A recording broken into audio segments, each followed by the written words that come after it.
Hey, what is up guys? It's your boy Speed here, and today we got the offlane tier list, updated offlane tier list for 7.35D. This one was honestly tough for me to make because I have a lot of bias as an offlane player, but I try to be as objective as possible, and I also tailored this tier list more towards the average pub, so from 0 MMR to 6k MMR.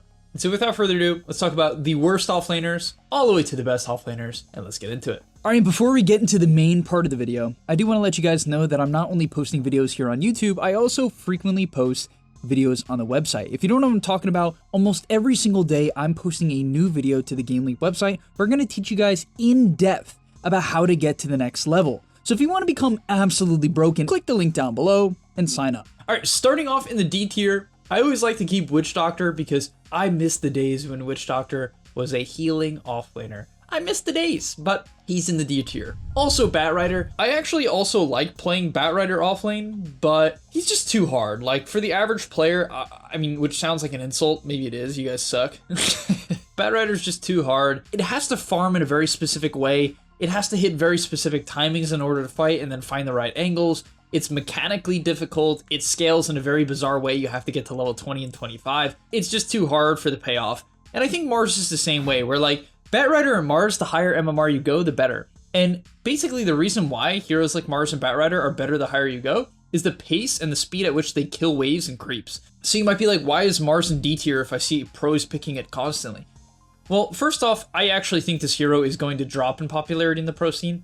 We'll see. I always think that's going to happen, and then there's someone who's just like, yeah, but it one-shots creep waves, has a semi-decent laning stage, and can teamfight, right? So it's like, it's a very well-rounded hero, conceptually, but in practice, especially in pubs, I just don't think it's the hero. If you're not mechanically proficient in the lane, if you don't understand its laning stage, you're gonna feed. It has terrible armor. In terms of like scaling, it's quite clunky. In terms of execution, it's quite clunky.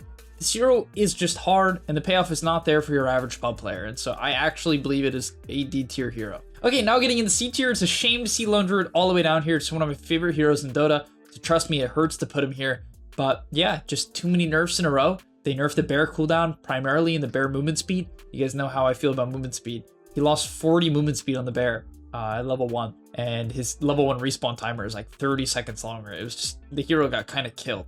Then we have Windranger, who I like playing, but I think in terms of, it's sort of like a Mars for me, where it has these specific strengths. It can be a lane dominator. If you don't fully understand the hero, the payoff's not there. It dies too easily. That's really the main problem. It just dies too easily, and if you fight before you hit specific timings or you don't find the right angles, you just get blown up. Then we have Prophet, who I love playing offlane as well, but yeah, the numbers aren't there. It's been nerfed way too hard. Treants completely suck, so you can't even like play offlane Treant build. I hope that's what they buff. I hope they buff the Treants. So yeah, I just think that he's been nerfed too hard. Phoenix, I like playing a lot. I think Vessel Phoenix offlane is not terrible, but they nerfed the Shiva's build a bit too hard. Not awful overall. I honestly think offlane Phoenix is like maybe a bit better if you specialize in it. I say that a lot because that is the truth about Dota. If you specialize in heroes, you can make them work. Then we have Dazzle. This hero just got nerfed to the ground, basically. Tiny offlane, a lot of people think it's like decent because of like the Conda build that's been going around. I personally think that even this build is just not good, and I think in pubs it's just particularly not good. In terms of killing waves and farming, it's obscenely clunky. The cooldowns early on are very awkward. The mana pool is awkward.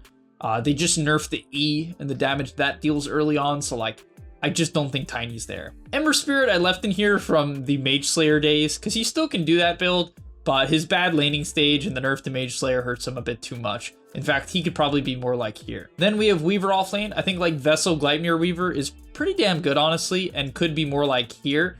But overall, it's kind of like a Windranger where unless you specifically hit your timings and understand the hero, you're just going to die too easily.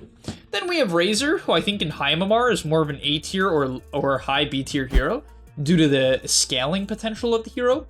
But once again, I know I keep saying this, but it is a reality of the average player experience. If the hero has to run in and isn't inherently tanky like a Wraith King, it's hard. It's just hard. This idea of you gotta run in as this squishy range hero is very hard to play. However, there is one exception to this. It's not an offlane hero that has a really good win rate, but yeah, the Razor execution too difficult. I also think people buy the wrong items. Magnus, execution, extremely difficult. Also got nerfed really hard multiple times in a row.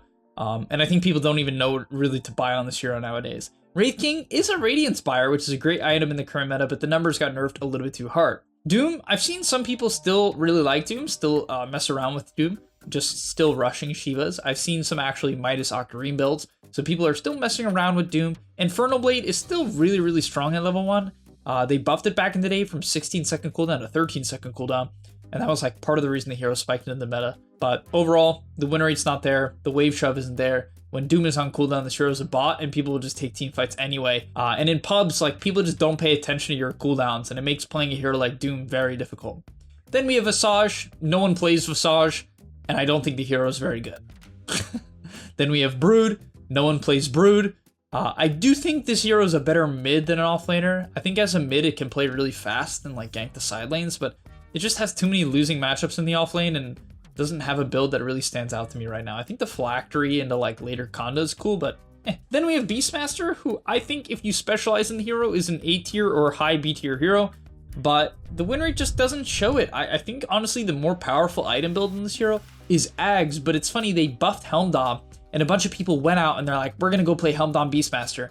And then they just like don't have enough impact because Helmdom is a very odd build. It just doesn't scale into the late game. The build up in the laning stage is a bit clunky. Like you have to build a DNM or whatever the item is called. Like Helm of Fire and Will got nerfed a ton and you have to build a DNM.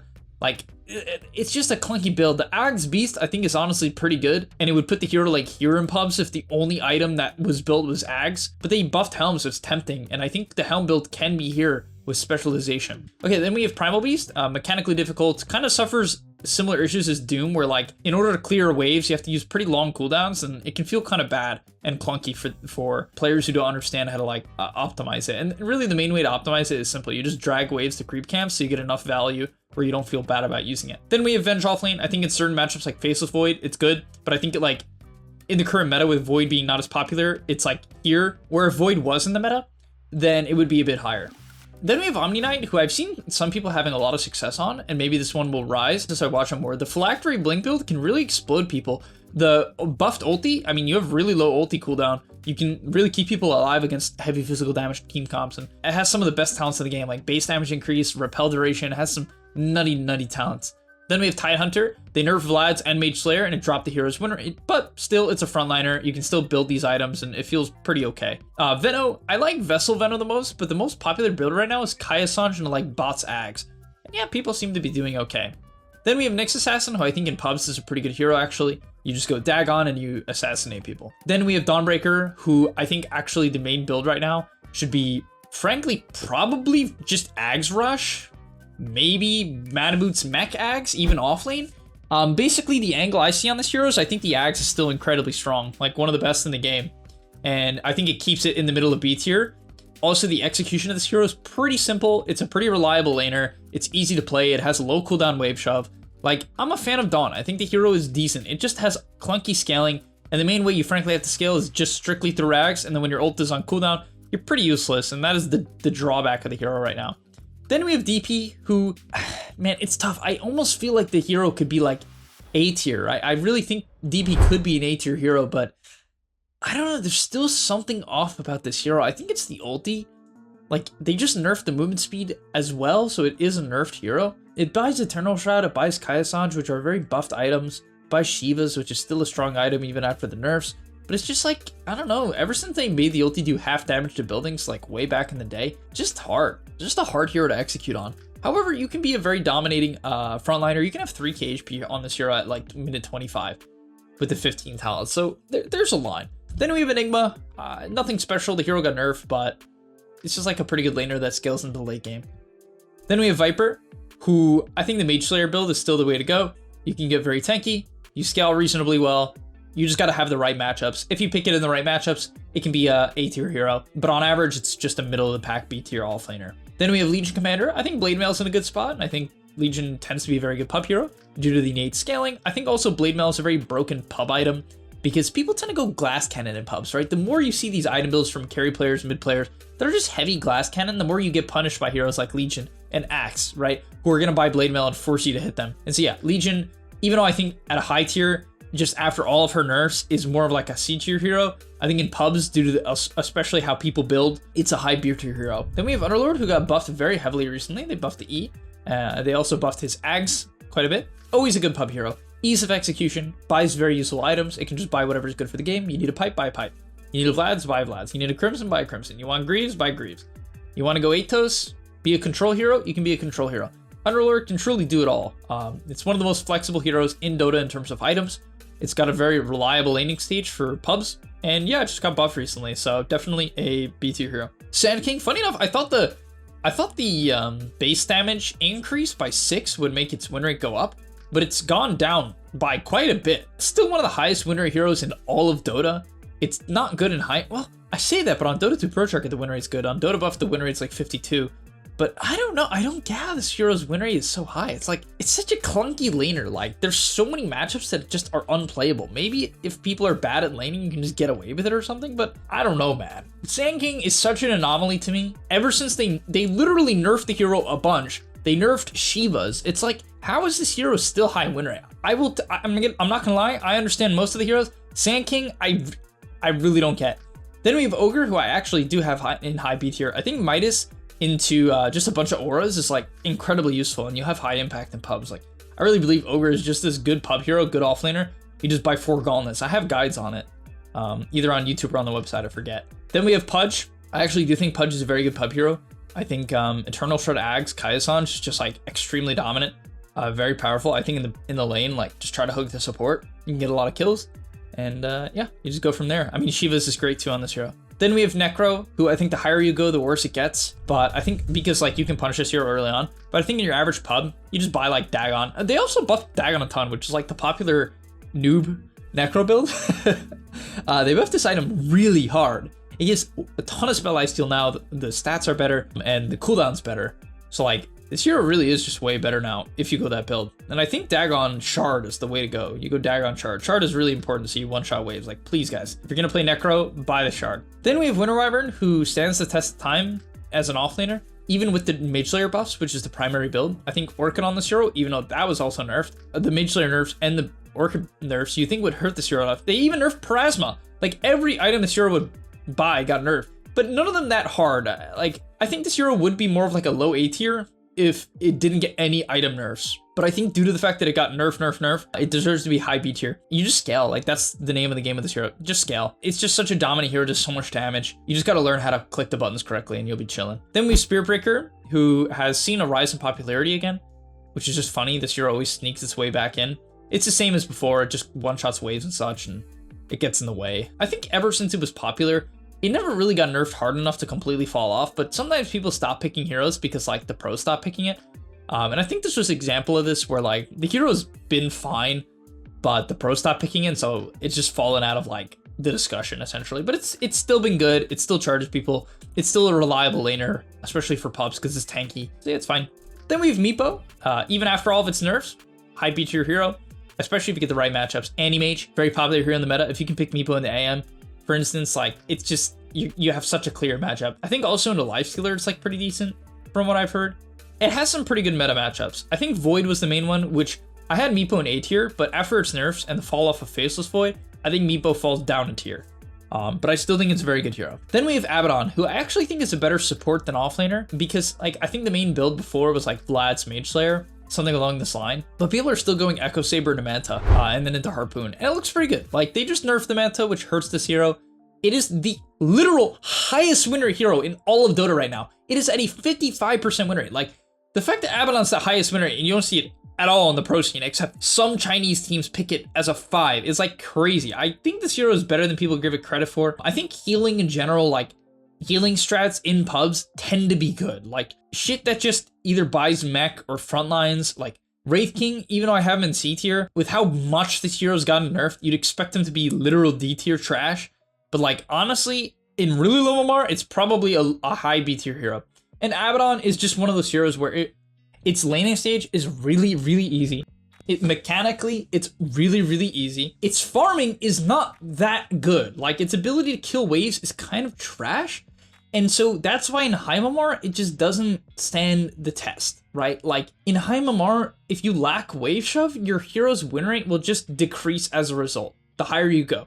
Because Wave Shove, the better you get, it becomes more and more important so you can play fast and also just farm. But Abaddon, yeah, the lower you go, just has less of a problem because people farm less, they fight more. Yeah, he's good at these constant team fights. No real cooldown, even his ulti is a low cooldown. You assassinate supports and you scale well. Then we have Centaur, who's got a nerf and nerf and nerf and nerf, but it's a stunner hero, it's good. It fulfills a very specific role well, which is the stun bot. And so yeah, I mean, it's hard not to put Centaur in A tier even after all the nerfs. Also with how good Eternal Shroud is, how good Shiva's is on this hero. Even Kaya Sanj, very buffed item, very strong on this hero in terms of the scaling. So there's a lot going for Centaur. Then we have Night Stalker, who in Heimamar would certainly not be an A tier due to the lack of wave clear and very specific counter matchups. But I will say, I think in your average pub, this hero's ability to hunt supports who do not buy the correct items to respond to it, it's a strong strategy. You can silence people for like 10 or 12 seconds with the ulti refresh on spells.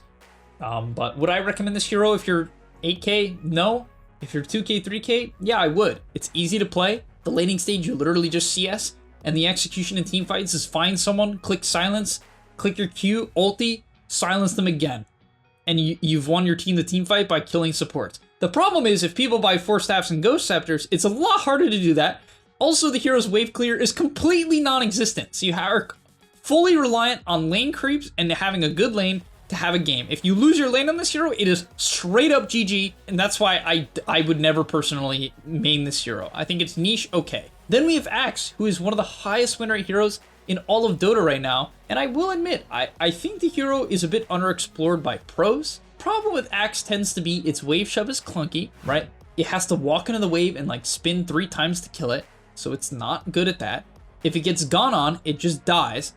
And so you compare it to something like Underlord, right? Maybe this guy's gonna have a mech, he can kill the wave without showing, and if you go on him, there's a chance he can get out, right? By just walking it off or putting down a pit. Axe can't really do any of these things. So the way you have to play Axe, especially the better you get, is you have to just kill a ton of ancients and then look for smoke plays. Or you just have to dominate the lane and get some like crazy early Vanguard, you know, and then you can do whatever you want. Yeah, they buffed this hero really hard. I remember when they buffed Axe, I was pretty sure that the hero was going to skyrocket in popularity. I really thought when they buffed the ulti to give, I think it was like AoE armor, they also gave him this 10 talent where you get plus 4 second Culling Blade speed duration, which is this really cool talent because for 10 seconds, your team moves at like ridiculous movement speed, 20% bonus movement speed. Yeah, so when you get an ulti kill, everyone around you gets bonus movement speed and armor. They get 20 bonus armor in this massive AoE for 10 seconds. Like, I honestly thought this change and this 10 talent would shoot the hero into the meta. And I believe to some extent it should. Some of the pros, what they're doing is they're going Bloodstone. They're going Blade Mail Blink, sometimes Eternal Shroud in a Bloodstone. So they have a bigger call and bigger spin. And it's pretty cool. It also solves your mana problems. So then we have Timbersaw. Even after a ton of nerfs, I think it just buys the good items. Eternal Shroud, Kaya Sanj, Shiva's. If you play the hero well, it has instant clear. On Wave Shove, it scales well. It's a reliable laner. It just kind of does everything, in my opinion, still. Then we have Lycan, receives a lot of buffs as of late. Helm Dom 2, much better item now. Helm in general, just because it gives gold when you dominate. I think Lycan for a while now has been a pretty solid hero. It's a good pub hero because you assassinate supports, and you can really scale into the game by going like AC Nullifier. You can truly just continue to kill the supports like the entire game and be an absolute menace. Then we have Kunkka, one of my favorite heroes in the meta right now. Definitely a top of A tier level hero, 51, 52% win rate hero at most ranks. And the reason why, it's just instant wave clear, decent laning stage. It's not the best laner. That's probably the hero's main flaw. It's not the best laner. It has some good matchups. For instance, I kind of like playing it against Luna. For some reason, I keep winning that matchup. If you're paired with Shadow Demon, that combo is insane. Disruption in the Torrent is like so good. Like any sort of like stun in the Torrent lane is like pretty damn good, honestly. I think Kunkka with no setup for Torrent is like pretty trash in lane, honestly. It can be very hard to play. But yeah, the Ag scaling, Ag's Bloodstone, Octarine, Refresher, like this hero's late game is so stupid. It's so hard to play into if he gets like these items. And it's very easy to get the items because Torrent plus Tidebringer one-shots waves, and Torrent Tidebringer nearly clears neutral camps. Then we have Darkseer. I know, people, for some reason, people get so mad when I put Darkseer here, but this hero literally has had a good win rate in high MMR, low MMR, mid-tier MMR for forever now. And it has not received any nerfs. Like, this hero is just good. It clears waves. It scales because of Wall of Replica. It's naturally a team fighter, which is good in pubs. You can farm with and connect to the constant team fights that are happening, which is a very valuable tool. Like, in my opinion, Darkseer has all of the tools to be a good hero. And I think the Axe, the normal punch, is very, very good. It does a lot of damage. It's a stun, so it gives the hero a stun. It literally pushes people into your team, and it creates solutions. The downside I'll say is it has like some weird meta matchups. Like in Heimar, it's a little suspect against Morphling. It's a little sus against Sven. It's sus against Lifestealer. So it has some meh matchups, right? But even then, they're all playable. Like, I honestly don't hate playing Darkseer in Lifestealer because you have Surge. You can get away from the guy, right? The copy of Radiance is very powerful. Like, there's a lot of angles for this hero, and it can buy the very strong items. I think Mech is good right now. I think Pipe is honestly fine. I think Crimson and Pipe are a bit underrated. There's just not a lot of heroes in the meta that want to buy them. But I think Darkseer and like Underlord are the two top. Maybe Ogre as well, right? Just very, very strong. So I personally recommend Darkseer. I think the hero is good. I think if you understand it, and the main thing that you can really do to elevate this hero to the max is learn how to make a wall replica of someone, shell it, and kill them with that. Because basically, if you don't have synergy, let's say you pick this hero and you don't have like a good shell combo, the shell combo is your ulti, making an illusion. It's obscenely powerful, and I do it time and time again to solo kill people. All right, then we have Slaughter, who I personally hate playing Slaughter, but I will admit, I think especially in average games, this hero is very good. It's a very reliable laner because if it's like 7 armor, it's like crazy that this hero has 6 or 7 base armor. It's so whack. And then yeah, you just go like Echo Blink BKB or Orchid Blink BKB, and your hero does a lot of damage. It can insta-kill supports, it gets on the backline, and it kills people when they have glass cannon builds. I think the problem is the higher you go, the better items people buy, the more defensive items people buy, and that's when Slaughter struggles. I see Slaughter very similar to Night Stalker in a lot of ways, where it doesn't have the best wave clear until it hits level 20, because then you can one-shot waves, and then I'm like, yeah, it's nice late game that you have that capability. But it's like Night Stalker, where when people buy the right items, it just gets a bit worse. I think it's better than Night Stalker because it's a better laner. It definitely clears waves better, and it's definitely not as susceptible to dying. All right, then we have Bristleback. Yeah, I think Bristleback has really impressed me as of late. I love playing this hero. I think the main build you go is Ags and a Shard or Bloodstone and a Shard. Then Eternal Shard is very good, and Kayasan is very good. You just get in the way. Like, all you do is you just get in the way. Then you eventually buy an Octarine, and you just spam your shards, spam your Ags, spam your Goo, and you're just a frontliner who's completely obnoxious and zones people out. Bloodstone is just way too damn good on this hero, and it shoots him up to A tier. And then finally for the A tier, we have Brewmaster. I think it is a top tier hero. I have so much success on this hero. I will say the execution is hard, but I couldn't not put him at the top because I think Vessel is an incredibly good item right now on any hero. I think Radiance is one of the best items in the game. And this hero just abuses these items. Like, it's so hard to fight into a good Brewmaster. The tempo this hero can play is insane. It can dominate certain lane matchups if played correctly. Like, Brewmaster really can do everything. It can play fast, it can play slow with Radiance and Scale. It can kill buildings, like, it scales very, very well. Like, it really does everything. You just gotta learn the execution. You gotta understand the hero. That's the hard part, which is a shame that its win rate kind of reflects that, because it's like, it's so difficult to play, but it's like a Wraith King where you run in with Radiance, and if you're on the right stance and you click your W, you won't die, and you'll bait the enemy team to go on you, and they'll all kill themselves as a result. Now let's get into the S tier, which I actually don't have a single hero in. I know, you're probably disappointed I would say something like that I would do that, but I just couldn't. I was making the video, and I'm like, who is the best? The highest win rate one is Abaddon. I don't think he deserves to be there. Bristleback, maybe if it was old Bristleback. Brewmaster is just too hard. Kunkka, its laning stage can hold it back. Slaughter, I really just don't think it deserves to be there. Sand King's high win rate, but no shot I'm putting Sand King in S tier. I just couldn't pick one. I really couldn't pick one. Like, Axe is probably the highest win rate, which, like, I can't justify Axe due to its lack of wave shove and inability to truly, like, be a frontliner and a hero that gives vision. So let me know what you guys think is the best offlaner of the patch. I really just don't think there is one right now. Like, for safe lane, it was easy for me to pick Lifestealer and Drow. I feel like those heroes are the standouts, but I just don't feel like there is one for this patch. And I want it to be genuine. So yeah, that's gonna be all for today's video. Let me know what you think your S tier pick is in the comments. Like, please write it down below. I wanna see what people have to say. And I'll see you guys in the next one. Peace. And that's all, but remember, before you leave, come on, before you tune out, subscribe to the Game Leap website where we are going to help you get to the next rank. If you're stuck, click the link down below, and I'm out. Peace.